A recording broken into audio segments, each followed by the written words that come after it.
I was a teenager when I was introduced to Patrick Stewart, Jonathan Frakes, Gates, McFadden, Brent Spiner, Michael Dorn, Marina Sirtis, and LeVar Burton, who played the parts of Star Trek on Next Generation. And who can forget the first security officer, Natasha Yar, who was played by Denise Crosby, whereas after having to be naked, she was a party pooper and had enough. So the producers killed her off with the tar pit monster. Can you imagine that? It was Jean-Luc Picard as the stealthy captain, and Commander William T. Riker as his number one, who had a thing for going with the ladies, which it seems positions have switched here. As in the original series, it was the captain. I love watching Star Trek so damn much. I know that's not the end of the stories. I'd rather be on a holodeck in a mystery story, or an adventure of a lifetime. Or meet Don Love, get Joel to Tanagra, a world with so much more history. Making first contact, an evening in the scores. So let's get in the spaceship, darling, there's room enough for two. I wanna be a space cadet with you. And then of course there is our android and his friend, the engineer, and the lady doctor, Beverly Crusher, who had once had a thing for the captain, and they still do throughout the series. But I believe that she has a son in tow, definitely a relationship set for disaster.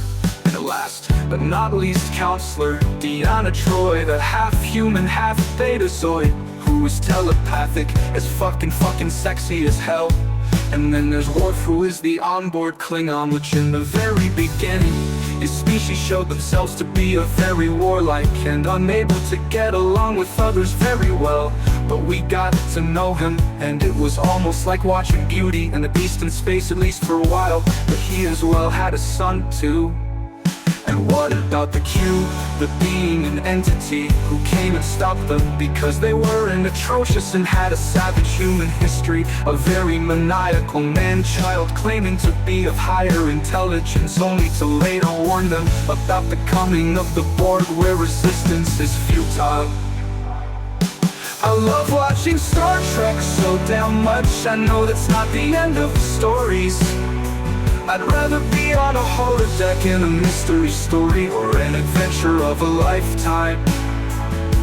Or meet Don Love, get Joel to Tanagra, a world with so much more history. Making first contact, an evening in the scores. So let's get in the spaceship, darling, there's room enough for two. I wanna be a space cadet with you. There's just so much to say, and so many series to watch in this universe, but these are definitely two TV series that I would rewatch and watch again, because of the actors and the actresses. They really made all of these different worlds believable. So Scotty, beam me up, I want out of here.